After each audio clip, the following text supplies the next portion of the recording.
Assalamualaikum warahmatullahi wabarakatuh.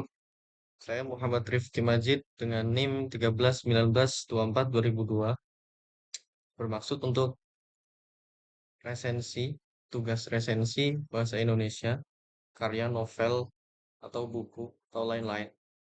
Kali ini saya akan resensi buku karya dari Tereli dengan judul Harga Sebuah Persaya. Untuk profil penulisnya yakni Tereli dengan nama asli Darwis yang lahir di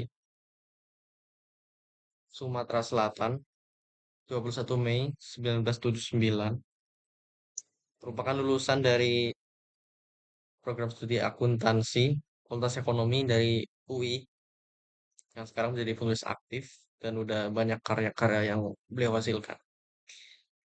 Kemudian masuk ke tema pembahasan yakni resensi buku Harga Sebuah Percaya.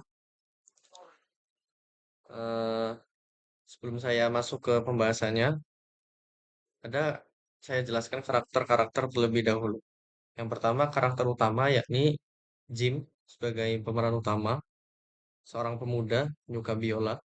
Kemudian yang kedua ada Naila. Naila ini kekasih atau pasangan dari Jim. Kemudian ketiga ada Laksamana Ramirez sebagai pimpinan armada kota terapung. Kemudian ada si penandai yang mengatur jalannya alur si novel ini. Kemudian ada si mata elang. Kemudian juga ada sahabat si Jim yakni Pete yang ia bertemu di armada kota terapung. Kemudian masuk ke pembahasan. eh Cerita diawali dari seorang Jim yang ia sangat suka sekali dengan biola. Hingga suatu saat dia diundang untuk sebagai pengisi atau mengisi acara, mengisi konser biola di pernikahan temannya. Nah, temannya ini seorang bangsawan. Maaf, maksudnya pernikahan temannya ini mempelai wanitanya yang datang dari negeri seberang itu adalah para bangsawan. Nah, situ ia bertemu dengan Naila. Pertemuannya melalui Naila yang mendatangi dahulu si Jimin yang sedang bermain biola ini, dan kemudian Naila request untuk memainkan musik yang sangat ia suka, memainkan lagu yang sangat ia suka. Kemudian dengan mudah Jim mengiyakan, meskipun pada awal pertemuannya ketika si Naila ini meminta untuk memainkan lagu untuknya, dia tidak tahu apa yang dibicarakan.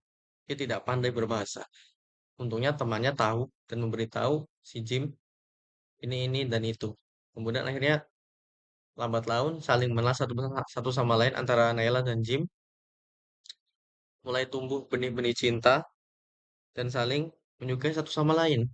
Akhirnya mereka memutuskan untuk istilahnya berpacaran, lebih serius ke jenjang selanjutnya. Tapi belum sampai ke pernikahan atau pertunangan.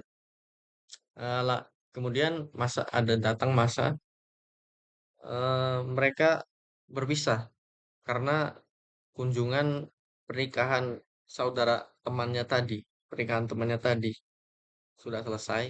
Akhirnya mempelai wanita dan keluarganya pulanglah ke negeri tempat asalnya.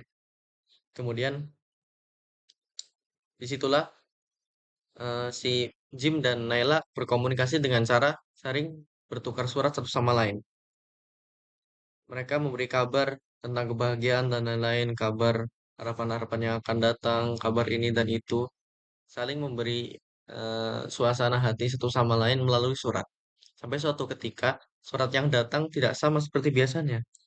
Surat yang datang yakni surat yang memberitahu bahwa Naila ini dijodohkan dengan orang atau bangsawan di sana juga.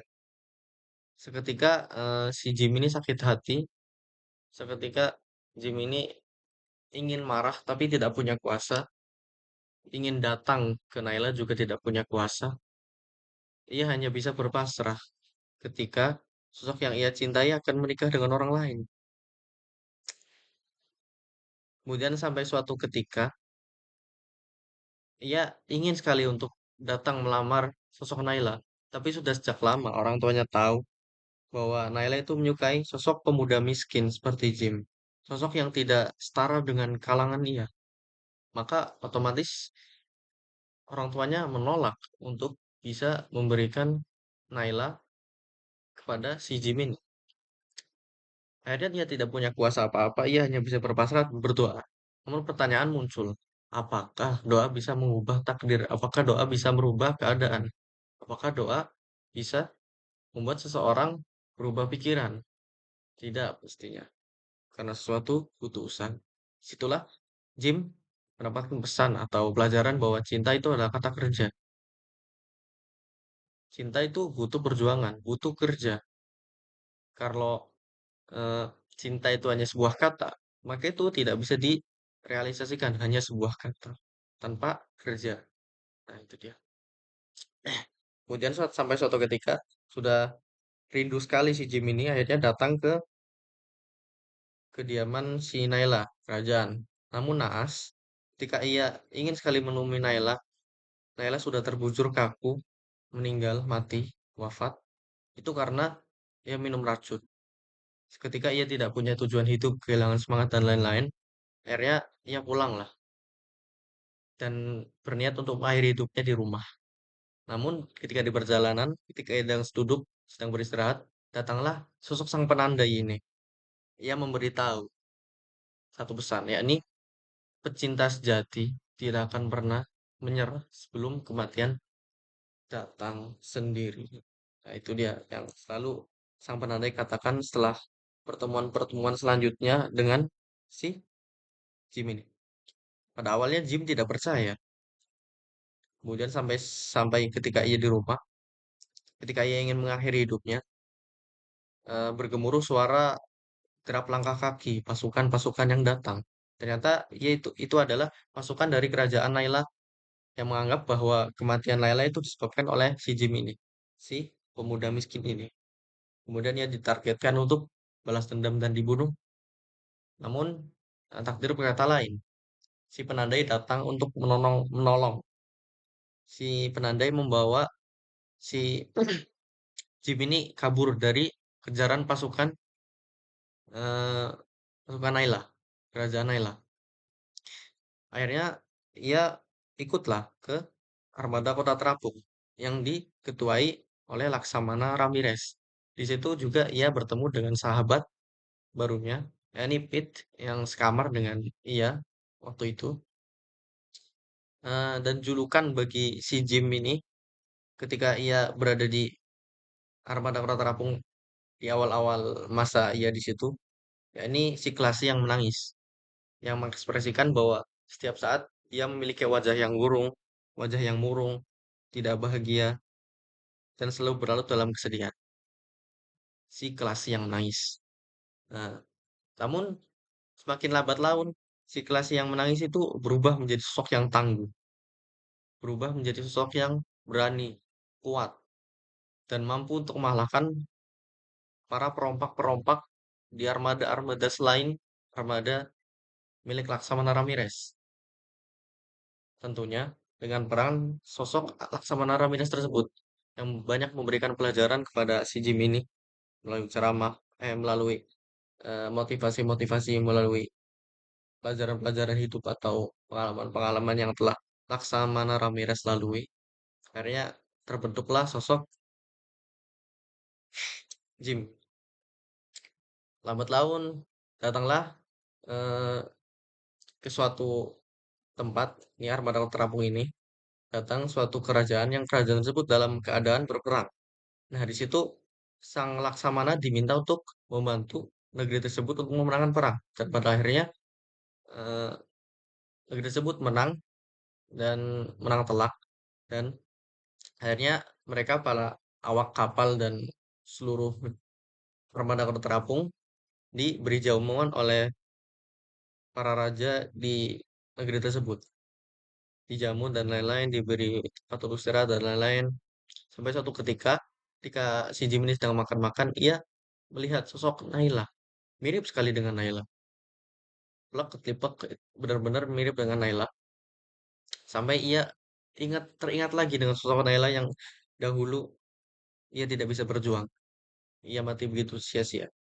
Situlah mulai sedih lagi, namun Laksamana Ramirez kemudian mengingatkan lagi untuk sudah cukup dalam berkabung. Akhirnya sebenarnya sudah mau dijodohkan si Jim ini dengan putri dari raja tersebut, namun ia tolak dengan sopan karena ia dengan percaya diri mengatakan bahwa cinta saya hanya satu. Mungkin perempuan ini mirip dengan Naila, tapi tidak dengan Naila saya. Kemudian lambat laun sudah bisa berdamai dengan diri sendiri. Kemudian eksplorasi selanjutnya yakni masuk ke eksplorasi terakhir tempat berpergian armada kota terapung, di mana di situ ia tidak akan melakukan eksplor atau menjelajah laut lagi karena itu sudah pemberian dia terakhir, yakni di negeri apa itu suku. Di situ juga dijamu hangat Laksamana Ramirez dan kawan-kawan. eh si Matalang juga dijamu dengan baik dan lain-lain. Si Jim juga dijamu dengan baik, diberi tempat istirahat, diberi makanan yang cukup enak dan lain-lain. Sampai suatu ketika ada sebuah larangan dari suku tersebut atau dari negeri tersebut bahwa tidak boleh mendatangi suatu wilayah yang memang dilarang, tidak diboleh dimasuki kecuali orang-orang tersebut, orang-orang dari wilayah tersebut. Eh, Namun karena sosok Jim ini seorang pemuda yang ingin tahunya tinggi, masih berdarah muda dan suka melanggar, akhirnya datanglah ia ke situ bersama Pete. Dia datang ke situ bermain biola sampai suatu ketika ketika ia bermain biola datanglah seorang perempuan, datanglah seorang perempuan yang itu karakteristiknya mirip sekali dengan Naila. Plak ketiplek lagi seperti Naila.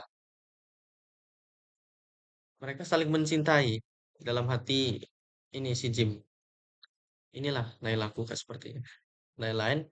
Kemudian ia diingatkan lagi bahwa itu bukan Naila. Nailamu Naila yang satu.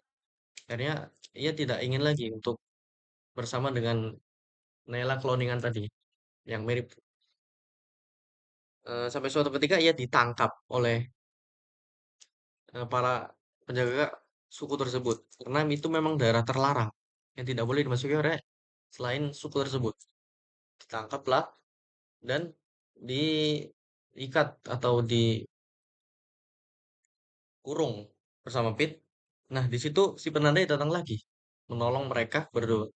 Akhirnya mereka dalam pelarian, namun naas dalam pelarian tersebut si Pit sahabat ini mati dalam pelarian tersebut karena tertangkap dan lain-lain. Dan akhirnya selesai. Kemudian plot twistnya ternyata Naila ini masih hidup. Racun yang ia minum tidak membuat ia mati, tapi hanya mati jasadnya saja. Jadi jiwanya masih hidup. Dan itulah menjadi ending yang cukup eh, bisa dibilang wah menurut saya karena benar-benar kita diarahkan untuk senang sekali dengan hal itu. Karena harga sebuah percaya itu mahal. Dari awal sampai akhir kita disuruh untuk percaya. Percaya, percaya saja. Sampai akhir pasti akan ada dapat balasnya. Mungkin itu. Untuk kelebihan dari buku ini berhasil membaca sangat excited dari awal sampai akhir, ingin tahu lebih banyak bahasa yang digunakan mudah, dari sebuah kalangan bisa membaca dan lain-lain. Kemudian untuk kekurangan buku ini mungkin ada beberapa kata yang sering diulangi. Seperti tadi yang saya bicarakan, eh, para pecinta sejati tidak akan menyerah eh, sebelum kematian datang sendiri. Nah itu dan lain-lain. Sebenarnya ada beberapa kekurangan lagi. Salah satunya adalah tokoh yang kurang dijelaskan secara rinci. Salah satunya tadi, Naila cloning kedua itu tidak jelas secara rinci.